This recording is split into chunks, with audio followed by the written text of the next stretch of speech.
وإذن وذا سلامة قيارة الدمان وحنا مقن تراجي عصبة وأقسمين جرني إنكاب ياوت كاب inside and outside marka qof fadhiyo mala meeshan soo jeedaan trailer weyn gadaal ugu xiran yahay waa kana macalinkii oo rabo inuu 10 idin siiyo idin salaamay qaybta hore part 1 aan sameynay qaybtan waa part 2 ya marka qaybtan part 2 waxaan sameynayna in-cab inspection marka maana hore waxa ugu tagnay part 2 daawo marka 3 important air leak test ya sameynayna qaybta hore waa video 1 waa inaad daawataa video 1 wada hadaad daawatid video 2 gan uu ku caawinaya marka hore gaariga kicinayna furihiya ku rogeena furihi meesha ku jira oo jeeda bareega qabanay kicinay marka gaariga airkiisa bildi gareynayna waana qana sida airka loo bildi gareeyo primary gauge ayaa isticmaalayna primary gauge kan 120 ilaa 140 inta u dhaxayso ayaa waxa la dhahaa air governor waa taqaaniin video 1 wana daawatid air governor ka 120 ilaa 140 uu ku kadgarooba marka waxa sugnaba airka inuu bildi garoobo kadibna imtixaanka ayaa sameeynayna saddex imtixaan ayaa sameeynayna oo ah air leak test mid ah air leak test waa mid ugu horeeyo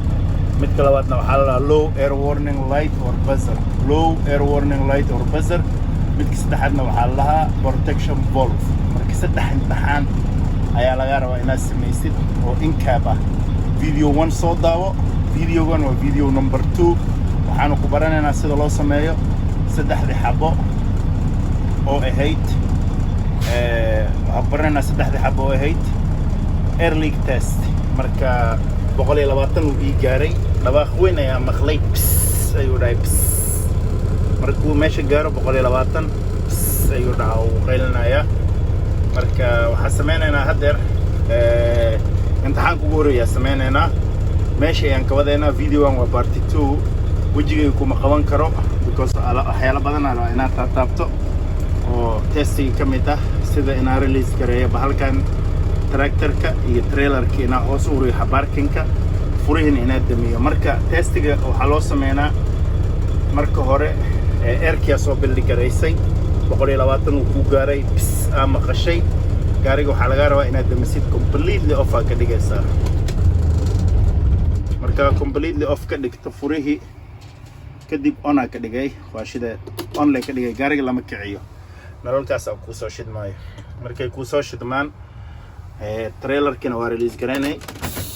tractorna waa release gareynaysaa gaari traaga ma dhaqaaqayo sababtoo ah neutral ay joogaa neutral hadduu joogo gaariga ma dhaqaaqo examinerkii hore kuu fadhiyey oo macalinkii ahaa imtixaanka kaa qaadi lahaa kulay Soomaali kuma hadla English uu ku hadlaa waxaa dhahaysaa I am ready to do 3 important air leak test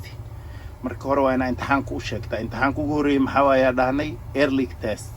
waa inaa u sheegtaa waxaa leedahay the track cannot lose no more than 4 psi I will hold my brake leedahay brake lugtaada ku qabanaysaa saacadda way dhaqaaqaysaa kadib way istaagaysaa time ayaa u qabanaysaa 60 second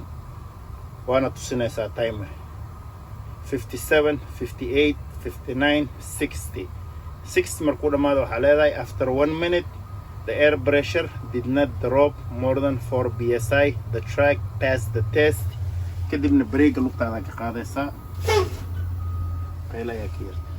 okay waxaa leedahay I'm gonna do my second test testiga labaad sameynaya testiga labaad magaciisa waxaa la dhahaa low air warning test marka waa inaa u sharaxdaa low air warning light or buzzer should come on at 55 psi marka halkaas waxa ka soo baxaya null emergency ah saacadana 55 oo inay gaartaa iyo wixii ka badan primary-ga waa F marka si loo sameeyo dhowr jeer brake riixaysaa brake bomb kareynaysaa brake waa kay 1 2 3 4 5 6 nala soo baxay nalkaas tilmaamay waxaa dhahaysaa low air warning light or buzzer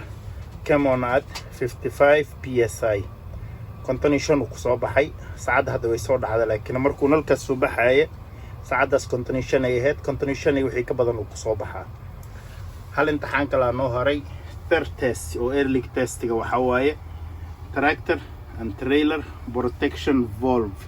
labadan hal mar inay isla soo baxaan la rabaa markii ay soo baxaan waa marka hore inoo sharaxdaa waxa dhahaysaa protection valve